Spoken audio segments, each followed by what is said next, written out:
This show is a Hopful Media podcast production. Africa is a land with endless stories to tell. From epic battles, brilliant rulers, and the dramatic rise and fall of civilizations, join us on the History of Africa podcast to learn the oft-ignored stories of the African continent. From the sands of Cairo to the plains of Zimbabwe, and from the mountains of Ethiopia to the forests of the Congo, find the History of Africa podcast wherever you get your podcasts. Gamarjoba, my name is Roberto, and I would like to sincerely thank you for taking the time to check out my podcast, The History of Saqartvelo Georgia. In all likelihood, I would venture to guess that you found us because you were searching for either podcasts, YouTube videos, blogs about the history of Georgia, or you're hearing this on another podcast, like this one.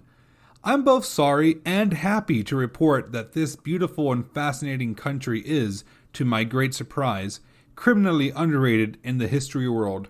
As of now, this is the only podcast I am aware of dedicated to the full history of a nation and a people that have served as the battleground for empires all throughout European and Asian history. But the land of the Kartveli is so much more than that. The birthplace of wine, the second Christian kingdom, the land of fantastic food, nearly superhuman dancers and musicians, and perhaps, most importantly, a people that have preserved their culture, pride, and independence after centuries of one conquest after another. Empires rise and fall, but Saqartvelo always seems to survive in the end. So, let us celebrate this beautiful land by coming with me on this journey from prehistory to the present day, right here at the History of Saqartvelo Georgia. You can find us on Twitter at history_Georgia. Saqartvelo is spelled Saqartvelo. Now back to your regularly scheduled podcast.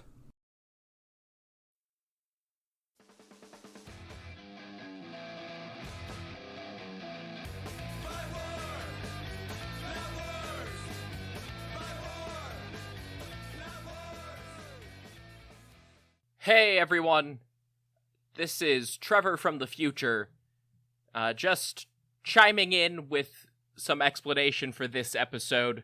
Like the first couple of episodes, this was not intended to be a two-parter. I just didn't really understand how to manage time with multiple people on the show. So there's not a really natural part 1, part 2 dynamic here. I also just, forgot to do ad breaks, so those aren't going to have supernatural transitions either. Hopefully it doesn't get too clunky and you still enjoy the show. So, without further ado, hello everybody, and welcome to America Secret Wars, the podcast all about the forgotten, overlooked, and deliberately buried times the United States has sent military forces to fight or occupy foreign soil. I'm your host, Trevor Cully, and for my guests today, I have Roberto and Brendan. Roberto from both the History of Saqartvelo Georgia, and Brendan as his co-host on Tsar Power and occasional co-host on the History of Saqartvelo. How are you guys doing? All fine and dandy here today. Glad to be part of this episode. A little confused. I thought this was going to be about the Marvel TV show. I feel a little misled, not going to lie. Well, spoiler, the ending sucked, which was weird because they had a great cast. Yeah, I know. I didn't watch it. I didn't bother watching it. No, that's fine. I think it's one of 30 projects they're going to bury in the next couple of months. Yeah, probably. I mean, with Sam Jackson, it's like, I like him as an actor, but the stuff he's in is like hit or miss, like Snakes on a Plane or Deep Blue Sea. Yeah, that's how I feel about Emilia Clarke too, and those two are like 50% of that show. So when half your show is a coin toss, you're not off to a great start. For a second there, I thought, I heard Emilia Clarke and I thought Amelia Earhart for some reason, and I was like, they made a show about Amelia Earhart with Sam Jackson in it? What? Yeah. Amelia Earhart, famous for flying across the Pacific and playing Daenerys Targaryen. Mm-hmm. Yeah, she flew across the Pacific on a dragon. Probably would have been better than whatever planes they had in the 40s. Well, it's probably the reason she disappeared. The dragon got hungry, I mean, so... Probably would have made it. Yeah. Yeah, I don't know. Dragon versus Japanese warship. Who wins? Dragon. Yeah, actually, probably the Japanese warship, honestly. I mean, it would definitely take out a couple, but there's some big guns on warships. That's fair. Well, as long as some joke about forgetting that the fleet is there. That season of Game of Thrones sucked. All right. Okay, just some reminders for the audience up top. I am also the host of History of Persia, telling the stories of ancient Iran. Obviously, this podcast is different. For one, I have guests. But also, I generally try to censor myself a bit on History of Persia. I'm not going to do that here. And I don't expect my guests to do that either. This is marked explicit for a reason. This episode probably won't get that much more explicit than we make it, but since I'm expecting some audience crossover, I wanted to give everyone another warning. The other big difference between History of Persia and Secret Wars is that Secret Wars will not go in chronological order, mostly because I assume everyone listening is broadly familiar with what the United States is, and doesn't need a step-by-step explanation for most of our history. For example, in episode 1, Asha and I talked about the very first war fought by the itty-bitty baby United States, the First Oconee War between 1785 and 1790. Today, we're skipping forward by about 160 years. Roberto, Brendan, I know this is an obscure time period and not at all relevant to what we were just talking about, but do you know what the United States was getting up to in the 1940s? Racism, segregation. That's pretty much what I can remember. I seem to recall a war happening. Oh, yeah, there was the Finnish War, but not the U.S. wasn't involved in that. Yeah, that little spat we call World War II. Never heard of it. Whoa, what? Yeah, it was this whole thing. There were, some really grumpy German people who wanted to murder all of the Jews. Oh, that's what the Indiana Jones movies were about. Okay, now I get it. Oh, it's the Great Patriotic War. Now I get it. Jesus Christ. Yes, Tsar Power rearing its head. Don't worry, Russia will show up soon, but maybe not how you're expecting. The other big feature of the European theater of that war, just to cover all our bases, was a really angry-looking little Italian man named Benito Mussolini. El Duce. And yeah, we are starting with a bit of him today. Wow, that is a hell of a guest episode to go in cold. We're just going straight to Mussolini. Oh, don't worry. We're gonna get through him pretty quickly. Have you guys ever heard of the Free Territory of Trieste, the Race for Trieste, or the Trieste Crisis? I've heard of Trieste in not heavy detail. I've heard of it being a thing, but that's pretty much it. I'm guessing this place is in Italy, the only independent territory of Italy during World War II I know of was the Republic of Salo, I think it was called. Which, it wasn't a republic, but I believe that's what it was called. No, nothing explicitly called a republic is ever a republic. Same goes for anything that includes the words democratic or peoples in the name of the country. Or united, for that matter, because we spent a good, 5 years not being united. Oh, yeah. I mean, there's a Republic of Georgia. Kind of false advertising there. The mostly united, but sometimes not States of America.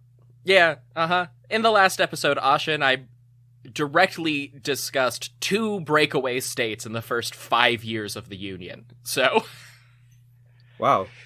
yeah, it's actually a really common thing in the first half of American history for some Americans to be like, what if we just don't anymore? But that's not where we are today, because the Free Territory of Trieste was arguably the place where the Cold War first went hot, in 1946.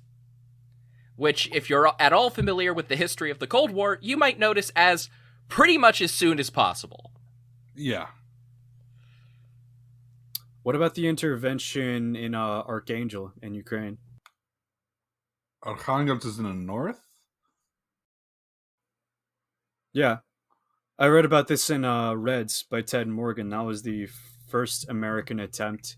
That was a few months after the October Revolution. Well, right. I was checking to make sure there wasn't another one that I had somehow missed. Does that not count as hot?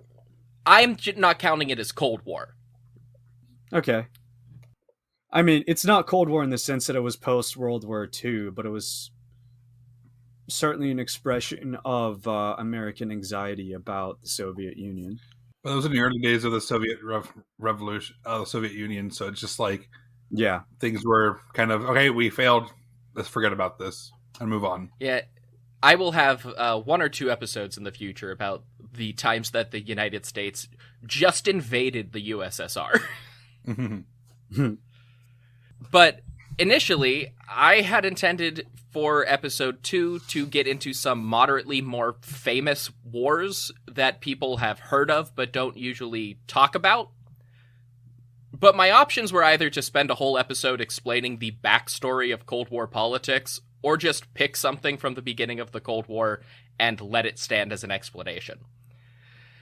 Obviously, I've chosen the latter, but there were so many other more Soviet-focused, though less openly violent events happening at the time, that Trieste kind of gets buried in the overall story of the early days after World War II. I could only find one book specifically covering this event, Flashpoint Trieste by Christian Jennings, and if anybody wants to follow up on this story, I absolutely recommend it. Jennings is one of those authors that manages to write history in an almost novel-like way without compromising the factual information. So Trieste is technically Italian, like we said, but it's in that little bit of Italy above the boot that comes over the top of the Adriatic Sea. It's basically wedged in between modern Slovenia and Croatia. Because I am who I am, Trieste began its history as an Illyrian city-state sometime around 900 BC. The Illyrians were an ancient people, probably most closely related to the modern Albanians, but that's not really important right now. Just trivia because I do ancient history. How do they feel about Dua Lipa? Are they fans of her? You have to assume. Who's Dua Lipa? She's a British Albanian singer. Got it. Also an Albanian nationalist, hilariously. Oh, I did not know that. That changes a bit of perspective on her. She got a tiny bit of trouble on Twitter. She posted a map of Greater Albania that included Kosovo, and she tweeted it with a definition of the word autochthonous. I forget how to say it. I don't use this word. It just means a group of people that are indigenous to a territory. Kosovo. So yeah, there's your Dua Lipa trivia. Future friend of the show, Kosovo. Yeah. I only know that because I just find it funny that like a popular pop singer is an Albanian nationalist. Yeah, that is an unexpected heel turn from Dua Lipa. Jesus Christ. Anyway, we fast forward a few centuries, and Trieste was conquered by the Roman Republic in the 2nd century BC, and stayed Roman all the way through the early Byzantine Empire until it got taken by Charlemagne. He assigned it to an archbishop, who assigned it to a regular bishop, who assigned it to a duke, until eventually they kicked out the duke and became a commune republic sometime around the year 1200. I'm guessing that, like, a super distorted... I hear commune, and I'm assuming, like, a super distorted international is coming in. Yeah, is being edited in at this moment. Yeah, the Zeroth Internationale of 1200 AD. Yeah. Did the Paris Commune had a anthem, right? Or a song, or whatever? Oh, yeah. No, medieval communes are weird because they are communes in every meaningful definition of that word, but they are not communist because they predate Karl Marx by about 500 years. Trieste then spent a couple centuries feuding with Venice over who would be the most important city for local trade. Venice won out in the end, and this is where things actually get important to our story. The Venetians never totally conquered Trieste. Eventually, they were actually just powerful enough as a kind of mercantile empire that also conquered Constantinople that they didn't really need to be at war with Trieste.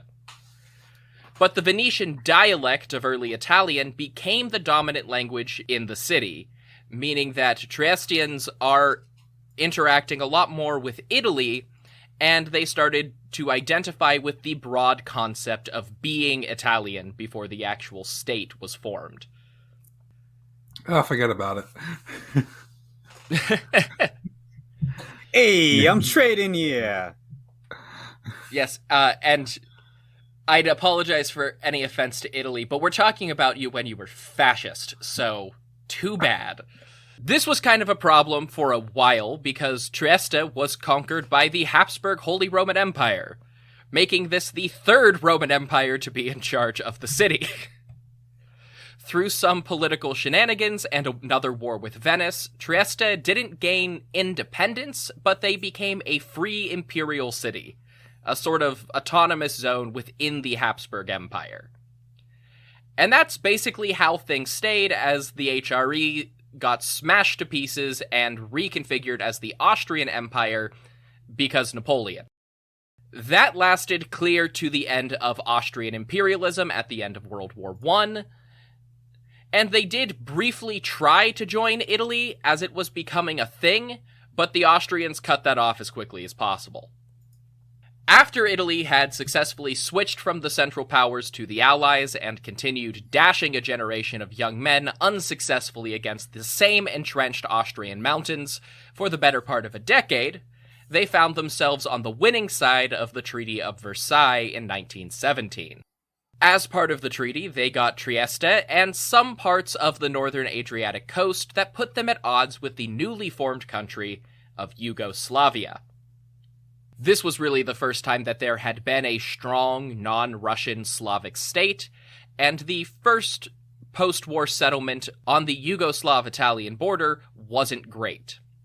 Like any border area between ethnic groups, people mixed together in big cities, which meant that Italians were living right alongside Slovenes, and to a lesser extent Croats, all through this region. And because it's the early 20th century, racism abounded. Italians hated Slavs, Slavs hated Italians, and basically every city in the region had a strong contingent of people who thought they were on the wrong side of the border. That gets us to the interwar period, and our main character is in Italy. So they got so fucking fascist. Just the fasciest. New fascist architecture, new fascist military garrisons, new fascist buddies up in Germany, the works. But at least the trains run on time, supposedly. That's a lie. Yeah, I know. Yeah, it is alleged. One of history's great lies. At least Mussolini made the trains run on time. The only train that was on time was the one that took his corpse. Nice. Ooh, we're getting there. It's part of the story. Yes. Trieste was part of Benito Mussolini's very first fascist state from its inception in 1922, and actually stayed fascist until after Mussolini fell upside down from the roof of a gas station in April of 1945. See, Mussolini was a goddamn monster responsible for the deaths of tens of thousands between North Africa, Ethiopia, and Spain even before the Second World War kicked off. But Italy itself sucks at world wars. That's part of why Mussolini really wanted to control North Africa, have allies in Spain, and pretty much immediately invaded Yugoslavia with the Nazis once the war started. They needed a buffer. But that also meant they were spread thin and exhausted by the time the Allies invaded Italy proper in 1943. Germany, however, is historically pretty good at world wars, despite their losing track record, and Adolf Hitler ordered the Wehrmacht to seize and occupy northern Italy once Mussolini lost control. The Nazis had already been present in Trieste as a joint operation, and after Mussolini was gone and no longer able to push back against Nazi demands, Trieste became a hub for deporting Italian and Yugoslav Jews to the death camps. So while the main force of the Soviet Red Army was blasting most of Berlin into a fine powder, and Mussolini was getting summarily executed by a communist partisan in April of 1945, potentially the most bizarre collection of armies in European history was fighting in the race for Trieste. The Allies, famously consisting primarily of Yugoslavians, Italians, and New Zealand, battled the Axis, aka Yugoslavians, Italians, and Nazi Germany. Wait. So, did Flight of the Conchords have a skit about this or not? That's entirely possible. Wait, New Zealand? Of all things. Yes. The New Zealand 4th Infantry Battalion was the primary Allied fighting force leading the charge to Trieste from the west. Don't mess with the Kiwis then, I guess. Okay. I have a serious question. Why does anyone care who controls Trieste? At this point, they don't, really. They are just one of the last active Nazi holdouts. Okay. Mm-hmm. But they're verging on a small problem. And I did consider asking Thomas from the History of Aotearoa, New Zealand, to be on this episode, just because of this background information. But then I found a story about the U.S. Navy helping in the colonial wars against the Maori. So I'm going to save that call. Okay. You see, the big allies, America, Britain, the USSR, etc., they were all busy with Germany at the time. Most of Italy was now free of fascist control, and anti-fascist Yugoslav partisans had been fighting in and around northern Italy basically since the fascists invaded their country back in 1941. However, the Nazi occupation in northern Italy meant that fascist Italians were still in some control up there, and when those two had invaded Yugoslavia, they had set up the Chetniks, fascist Slavs to lick their jackboots, murder thousands of Jews and resistance fighters, and generally be violent assholes. This is concurrent with the Battle of Berlin, so any Axis army still fighting were mostly in it for the love of the game, hatred of anybody who wasn't a fascist, or fear that being fascist would get them shot in the street if they couldn't get some kind of favorable surrender. And that's basically the fascist goal here, is don't get Mussolini'd on sight, a goal they were all mostly in agreement on. But the Allies were getting less and less allied by the second while this was all happening. Back in February of 1945, the big three Allied leaders met in person at Yalta, Crimea, then part of the Soviet Union, Joseph Stalin representing the USSR, Winston Churchill for the United Kingdom, and Franklin Delano Roosevelt for the US. In addition to planning out the final stages of their campaign against the Nazis, they hammered out agreements for the post-war settlement in Europe and plans for the Soviets to join the American war against Japan once all this Hitler business was finished up. There were a whole bunch of agreements and compromises, mostly to do with recognizing communist states and establishing a Soviet sphere of influence in Eastern Europe. The Yalta Conference was also the first time the world leaders had established the partition of Germany into 4 occupation zones that they would establish after the Nazi regime was defeated. Stalin simultaneously refused to return the territory he had seized in Poland from his brief alliance with Hitler in 1939, but they said they would make reparations by giving Poland a big chunk of eastern Germany. Ironically, that chunk is most of the old Prussian kingdom that made Germany a thing in the first place. This was all building off of a secret plan made between Churchill and Stalin during the Moscow Conference the year before, where they agreed to tentative plans for how they would divide Soviet and Western influence across Eastern and Central Europe. And it was followed up by the Potsdam Conference in summer of 1945, where they drew more firm lines about partitioning territory seized by both the communist and capitalist allies. But that hadn't happened yet. So it was still in the air in April when the campaign through northern Italy was most heavily underway. And while the Italian partisans were a mix of ideologies, they were fighting under an Anglo-American occupation, and New Zealand was representing the firmly capitalist interests of the United States and Britain. But the Yugoslavian partisans were officially staunch communist fighters under the command of a guy you've probably heard of, Josip Broz, Yes. better known by his pen name, Tito. Wow. Joseph Tito Broz. I didn't actually know that about Tito. I don't know anything about Yugoslavian history. Oh, we'll get there. Will we? Yeah. It'll take like 10 years.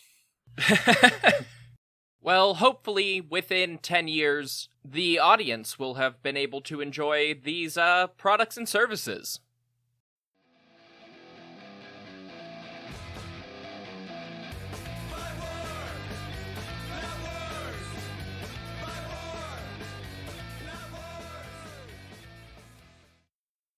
Hello, everybody. This is Trevor Cully, host of the History of Persia podcast. From about 550 to 330 BC, most of the Middle East was ruled by the Achaemenid Persians. The Achaemenids pioneered the concept of a truly multinational empire, which incorporated people from as far away as India and Greece for over 200 years. The story of Persia discusses the fall of ancient civilizations, the origins of endurance racing, 300 Spartans, the March of the 10,000, and at least one evil priest who replaced and impersonated the king, all before falling with the dramatic close at Alexander the Great's conquests. If that story, and the story of the cultures that surround it, sound interesting to you, check out The History of Persia at historyofpersiapodcast.com, or wherever you find your favorite podcasts.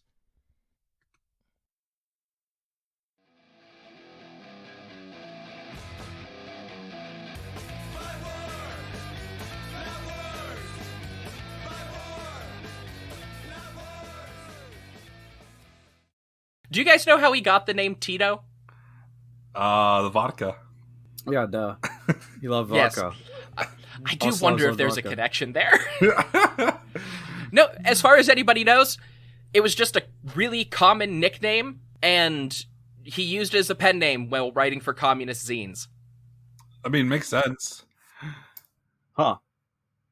I feel like if you're gonna pick a name, go the Stalin route. Call yourself Joseph Steele. No, Tito. I mean, just Stalin's nickname growing up was Koba. That is true. What does that mean? We'll get there. No, tell me now. It's a Georgian historical figure. Okay. Well, anyway, I find it funny that, he just chose a common nickname as it became an ideology, like Titoism. Like imagine, like Nickism, Trevorism, or Joeism, or Freddyism. Oh, just wait. Because Josip was the son of struggling middle-class farmers who had flunked out of second grade at the age of 12 and became interested in socialist politics because he took up a trade apprenticeship in Eastern Europe during the early 1900s. Wow, so you could have a middle-class existence by flunking out of second grade. How the times have changed. I mean, gotta imagine second grade in the early 1900s. That's the life experience and maturity level of like a 30-year-old today, right? Nobody lived an easy life back then. Mm-hmm. Certainly not in Yugoslavia. Or, I guess, I don't know which pre-Yugoslav country he was born in. I think Slovenia. He was radicalized from a social democrat to full-on Soviet communist via being forced to fight for the Austrians during World War I. And he adopted Tito while writing for an illegal Yugoslav Communist Party zine during the 1930s. But his comrades in the Comintern generally knew him as Walter before he rose to prominence as a partisan warlord fighting the fascist invasion. That's incredible. Walter. Walter. Okay, so Tito was born in Croatia but died in Slovenia. Mm. And I mostly provide Tito's background here because it's very silly, but keep some of it in mind because Tito's personal politics will become very important by the end of the episode. Yeah, I mean, you say that his beginning is silly, and it is, but all I can think of is like the incident where he threw people into a pit alive. No, he's a terrible monster. Well, I think they were Nazis that he was thrown into a pit alive, so it's not that bad, but still. Yeah, there's some... We'll get there. There's some iffy things about who counted as a Nazi in Tito's Yugoslavia. Oh, okay. I see. But, you know, he flunked out of second grade and was called Walter by the Comintern. Like, it is funny. Mm-hmm. Hey, Walter! You read the manifesto yet? No, comrade! Yeah. I think the answer was probably more like, which one? Which one, comrade? Yes! So, in late April of 45, Tito's forces were breaking through the Axis defenses in western Slovenia, while the Allies were working their way through northeastern Italy. On the 28th, realizing that their time was probably up, the Italian fascists handed over control of the city to the Public Health Committee, which was actually a centrist political element within Trieste. If you can call compromising with the Axis centrist, which I guess it is these days. But some stayed behind, some of the fascists, as did many of the Yugoslav Chetniks, who frankly just had nowhere to run. The Public Health Commission entered into negotiations with the National Liberation Committee, the local anti-fascist resistance movement, who openly refused to compromise because there's only one type of good fascist. This devolved into an open gun battle between the Italian resistance, the Committee for Public Health, and the Axis occupation forces in the streets of the city. Wow. When you say open gun battle, I'm assuming you mean like just a debate got so heated, somebody drew a pistol and another person drew a pistol, and it just sort of spiraled out of control from there. Yeah, it is not clear where exactly things broke down. I'm just imagining like a cowboy shootout. That is what it reads like. Cowboys didn't have Brownings, they had Colts, but you do you. I don't know, the Cowboys I know have any kind of gun you can get your hands on. Yeah, they got Colts in this war too. That is more true today than ever. Yeah. I'm just saying, I just recall that Brownings were popular in Italy. Oh, yes. Well, around this period. I don't know if they use Brownings, so gun nerds don't break my balls over this one. I don't care. God only knows what they're using, whatever's left at this point. Then, on April 30th, 1945, two very important things happened. First, Adolf Hitler commanded everyone in the Führer bunker to find some way of committing suicide before painting his own bedroom, whatever color the inside of his skull happened to be. Green. Second... Yeah, green. Or whatever color syphilis turns your head. Squishy. It was all black and white back then. Oh, true. So it's chocolate syrup. Oh, yeah. Color didn't exist. Second, the partisan Yugoslav Fourth Army arrived at Trieste and began sending infiltration units into town. The next morning, they began their full assault on the city, fighting bizarre isolated pockets of beleaguered German and Chetnik forces, receiving aid from the local anti-fascists, and occasionally getting into shootouts with the local Committee for Public Health. Just the most bizarre armed organization imaginable. Is it healthy to be armed? I mean, this time I guess it is. Yeah, it's World War II, so... Well, they're eradicating, the fascist disease. Yeah. The only cure for fascism. Yeah, getting rid of vermin, such as rats and fascists. You said the same thing twice. On the morning of May 2nd, the New Zealanders and their Italian allies arrived just in time to watch the Yugoslav communists engage in a 2-hour urban firefight with Nazis, and to accept the surrender of the fleeing Chetniks, who absolutely did not want to turn themselves in to Tito and their communist countrymen. By May 4th, the very last pockets of fascist resistance in the city had surrendered to one allied army or another, and everyone received word that West Berlin had surrendered to the Americans. The formal Nazi surrender and VE Day would come a week later. The next few weeks were chaotic in Trieste. The Allies did not want to lose any ground to the communists, and some American generals actually called for an assault against the Yugoslav occupation forces and in the wider Venetia Giulia region. Neither Churchill nor Harry Truman, just a few weeks into his presidency after FDR's death, wanted to accidentally start a full-blown war with the communist bloc over this city. At the end of May, an actual British army arrived and Tito met with a British ambassador, Sir William Duthie Morgan. Right? It's so British.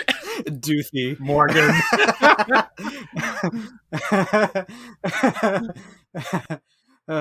So was Duthie a nickname? No, as far as I can tell, like that is his Christian name is William Duthie. God. So British people will literally carry a child for 6 months and name him Duthie. So British people reproducing 6 months?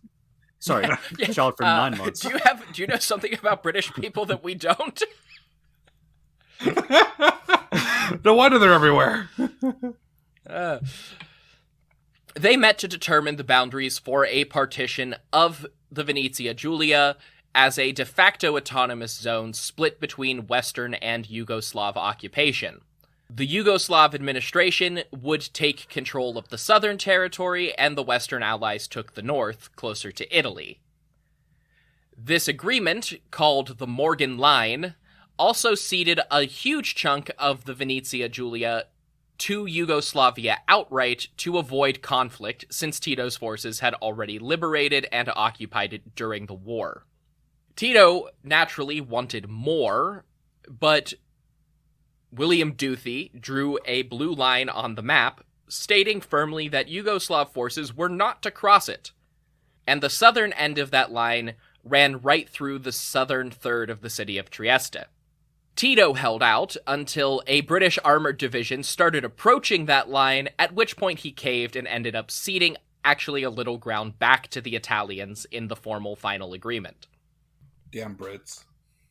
When it was just New Zealand providing military presence, he thought he might have something, and then the actual British army showed up. How dare they? Ruining everything. And doing what Brits do and just drawing a line on the map and being like, these are the borders now. Mm-hmm. In the time between these two agreements, the world changed irrevocably.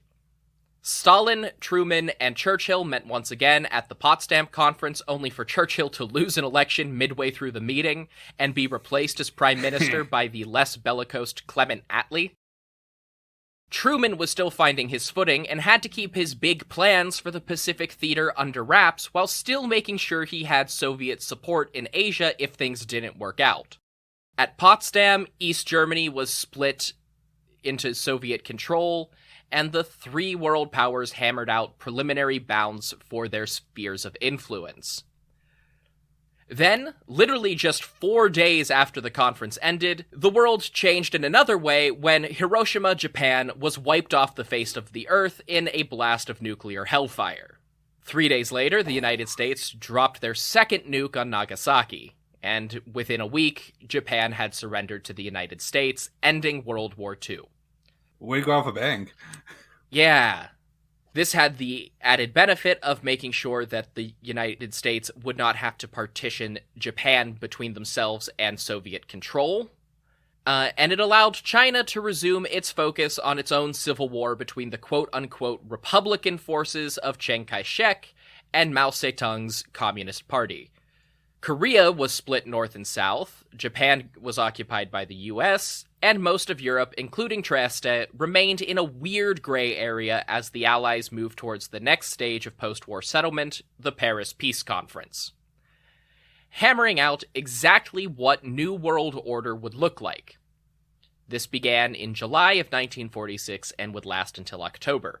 And it's also somehow the third fucking Treaty of Paris I've mentioned in 2 episodes. How many Treaty of Parises are there? Too many.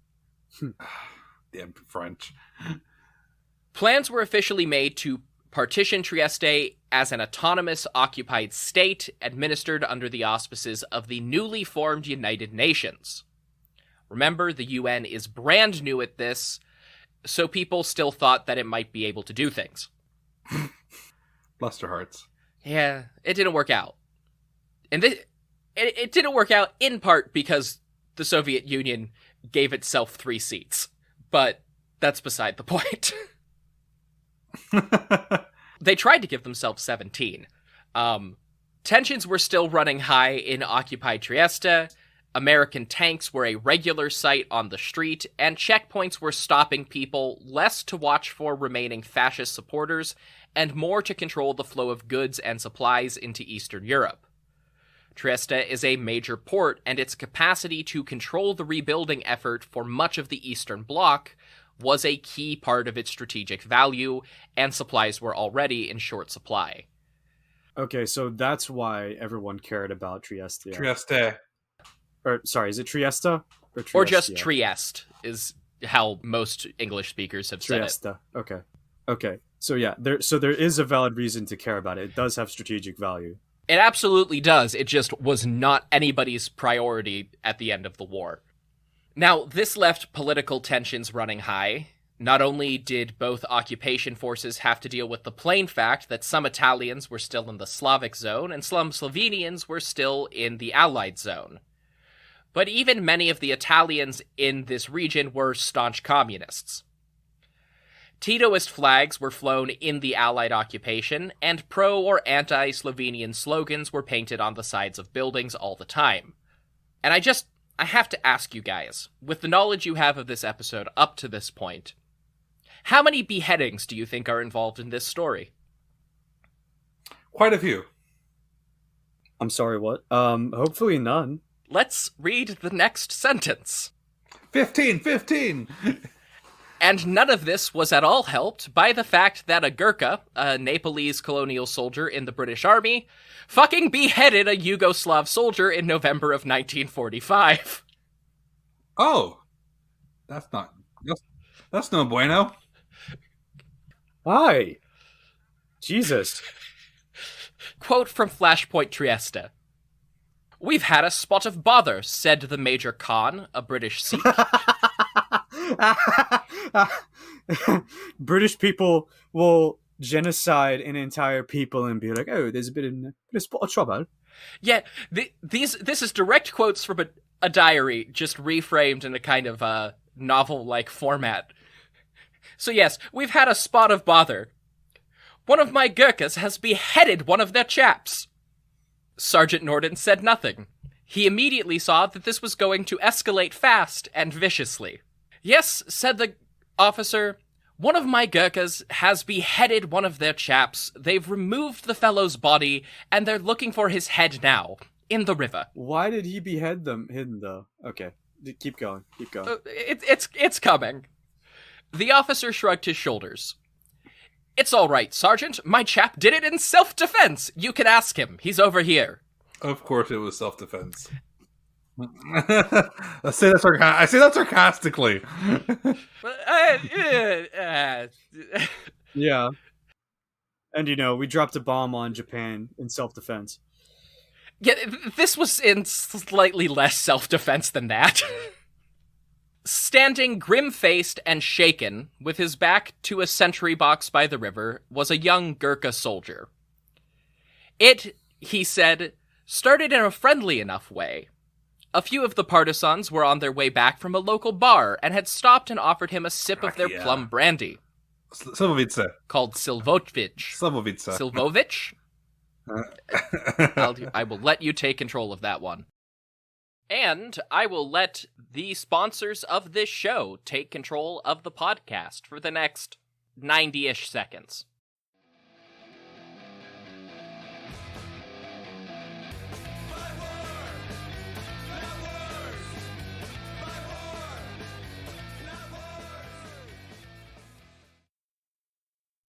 The history of Persia is intertwined with conquest. It began with conquest, when Cyrus, king of a small city called Anshan, set out to build the greatest empire the world had ever seen. In a series of stunning campaigns, he achieved just that, becoming one of the greatest conquerors in history, and basically started Persian history. After all, you don't get the title the Great for nothing. But he wouldn't be the last great Persian conqueror. Other Persian rulers like Darius the Great, Mithridates I, and Ardashir I would go on to become great conquerors on their own, establishing their own great empires and legacies. If you want to hear their story, and the stories of other great conquerors, many of whom are far less famous despite their great achievements, join me, Ramzi Shalah, on my podcast, The Conquerors Podcast, available on all platforms you listen through.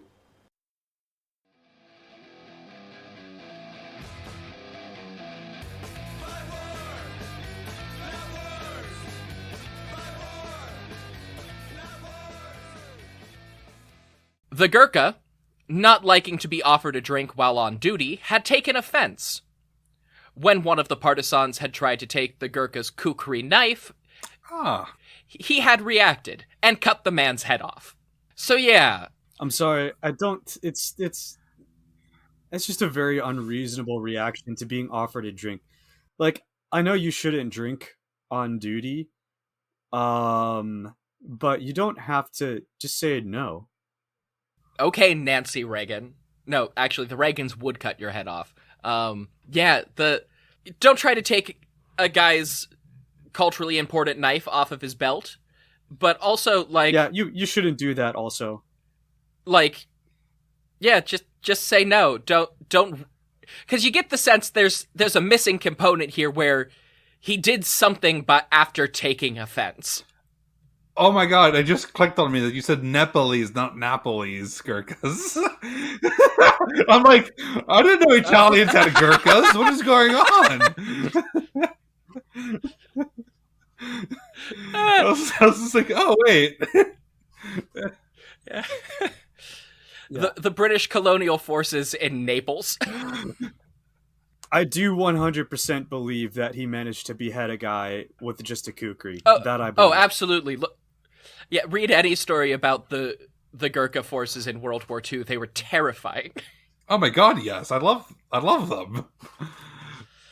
But, yeah, a couple of drunk Slovenian partisans were stumbling back to their barracks near the demarcation line, offered a Gurkha a drink on duty, and this escalated to a beheading, which was on the verge of an open firefight by the time that Sergeant Norden arrived to de-escalate the situation. He managed to talk down the Yugoslav commissar, who turned up demanding blood for blood by pointing out that any escalation could spark another world war. And if you remember, they'd just finished one of those.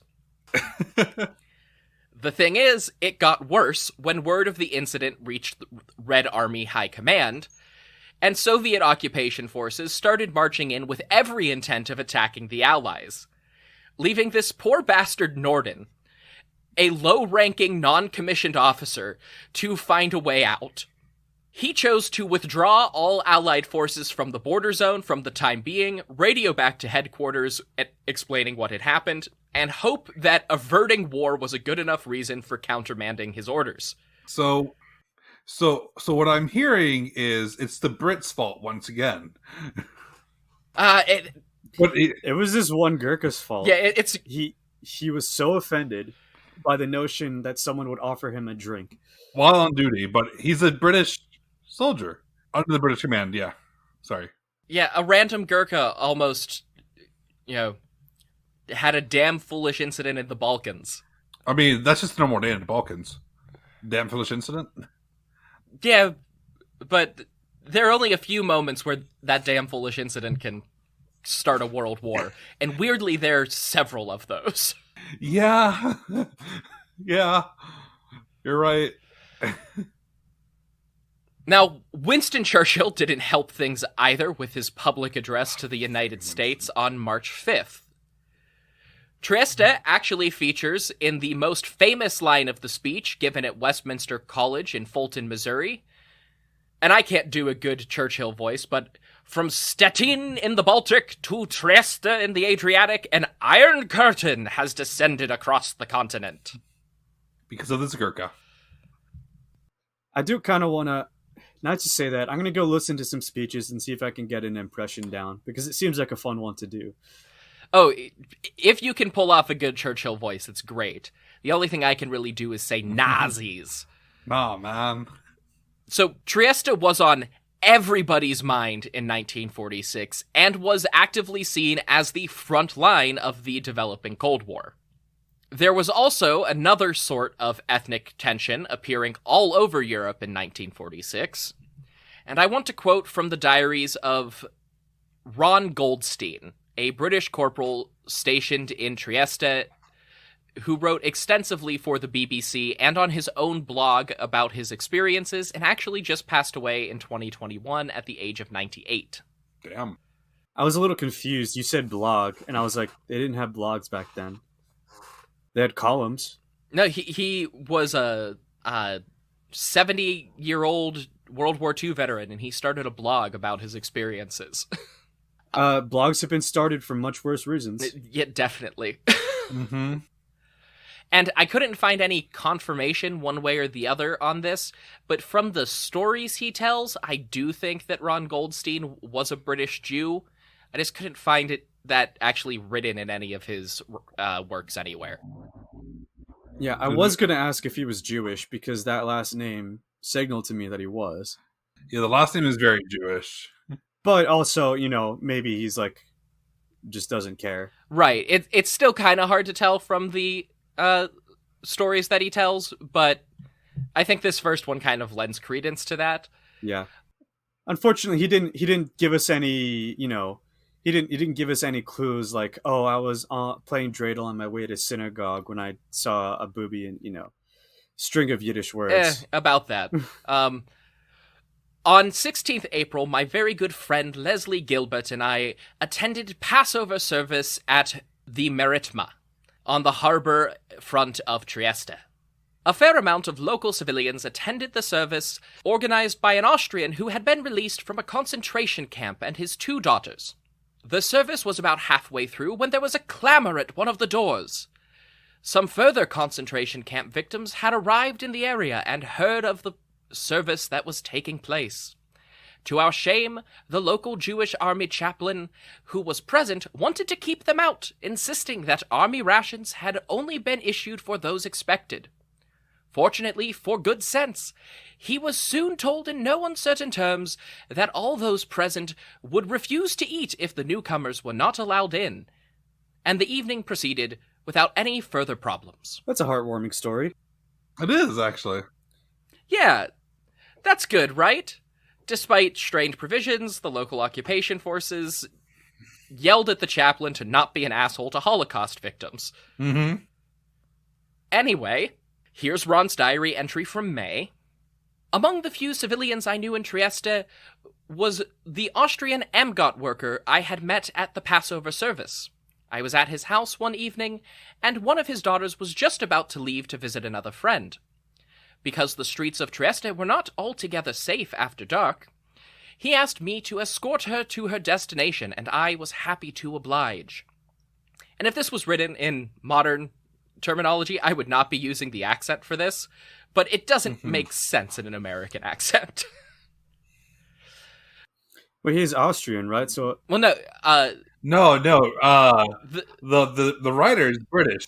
Yeah, this friend. Yeah. Oh wait, no, this guy's British. Yeah. Sorry, the writer's British, right? But I will dispense with it for this next part, because we had just got into the street outside his flat when we literally stumbled over a body on the curb. The young girl, I can't remember her name, was very distressed but able to identify the dead person as another Jew who lived in the flat above her own. She asked me to telephone the police from a nearby bar, and she had no phone in her flat. I escorted her back to the home we had just left. A few days later, I called her home again to find out what had happened and was told that the police believed the dead man had committed suicide by jumping from the roof. So that's fucked up. Yeah. Just walk out and see a dead body. Yeah, that is... That is... I don't know. The environment for Jews in Trieste in 1946.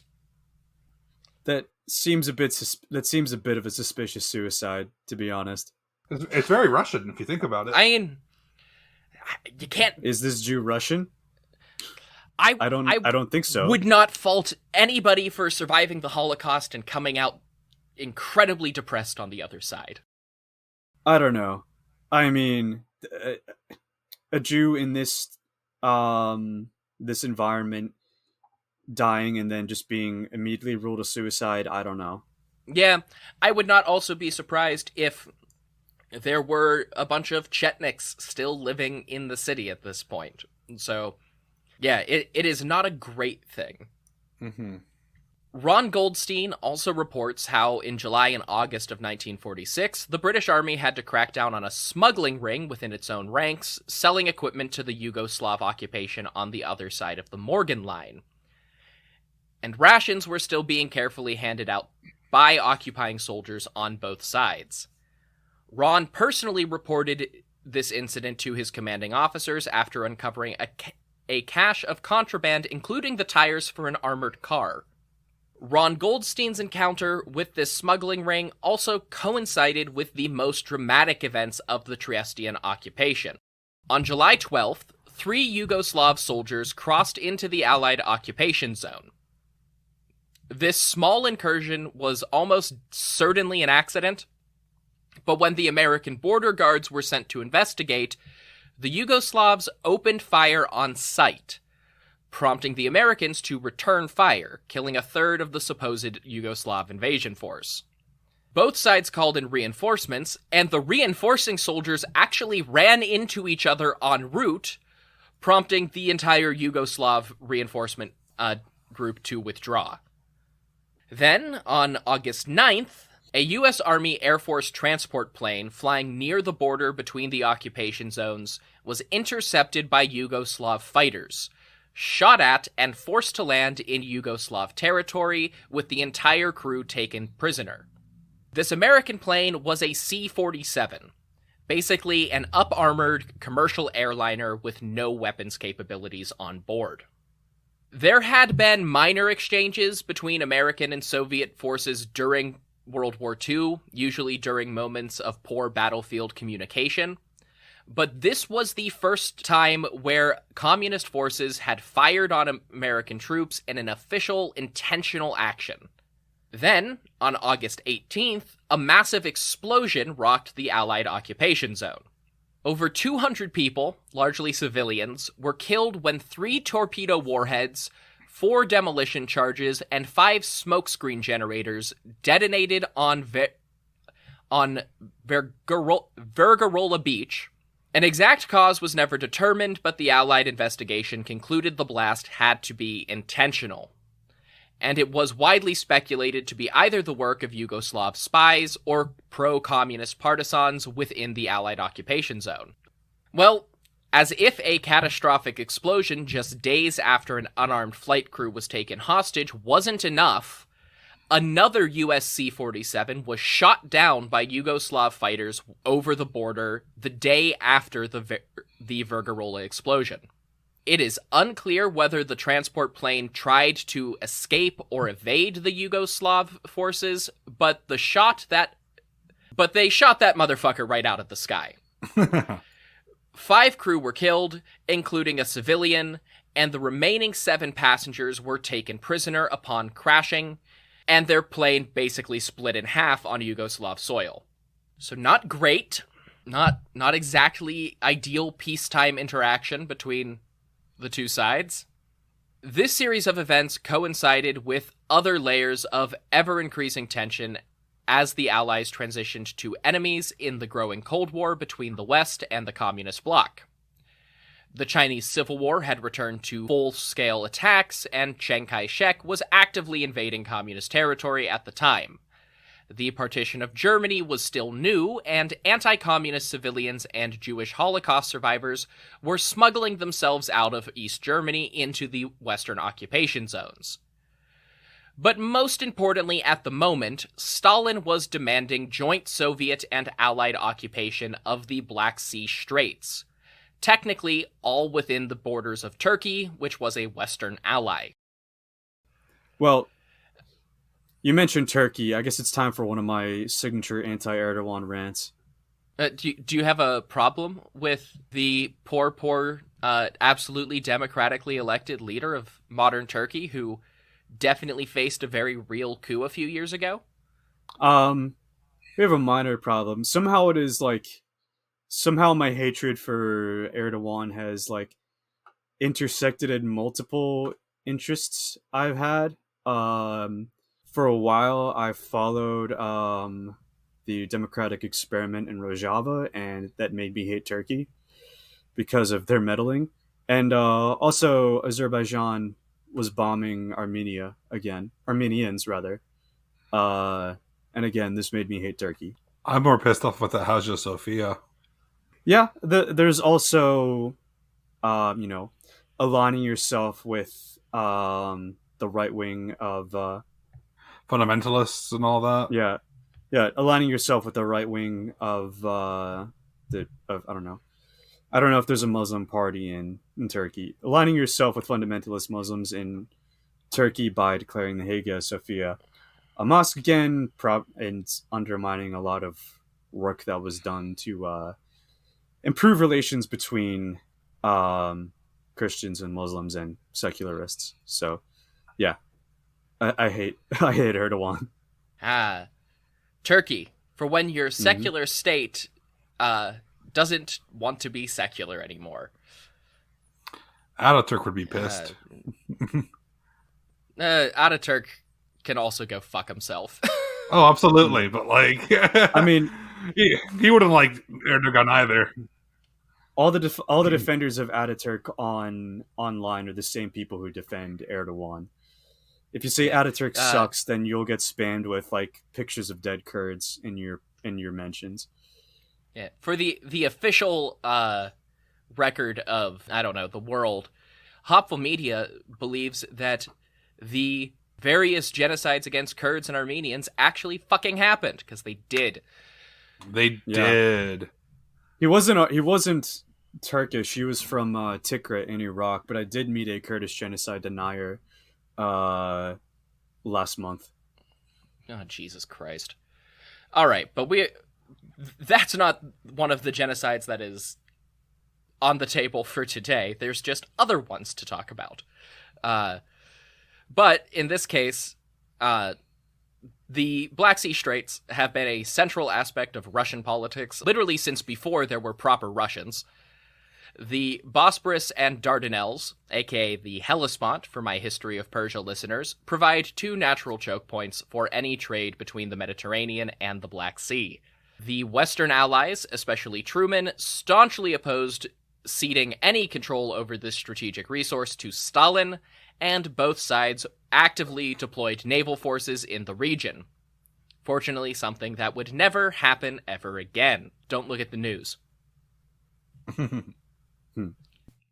But something that will happen again is all of you listening to this podcast, because this is where we will leave off for today.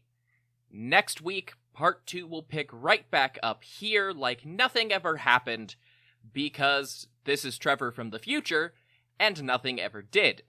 I will be doing my friends' plugs for them, because you'll see at the end of episode 2, it's not quite as easy to copy and paste this time. You really should go listen to Tsar Power and follow them on social media at Tsar Power Pod. You should also listen to the History of Saqartvelo Georgia and follow Roberto at History_Georgia, wherever fine usernames are sold. And you can follow Brendan and find all of his projects at Foster_writing on Twitter, or brendanfoster.bsky.social on Blue Sky. For more information about this show, you can go to hopfulmedia.com or secretwarspod.com, and follow me on social media at History of Persia, because I'm not going to manage 2 social media accounts. Until next time, go listen to the History of Persia, I guess. Or go back and listen to episodes 1 and 2 of this show. They're good. Go listen. See ya.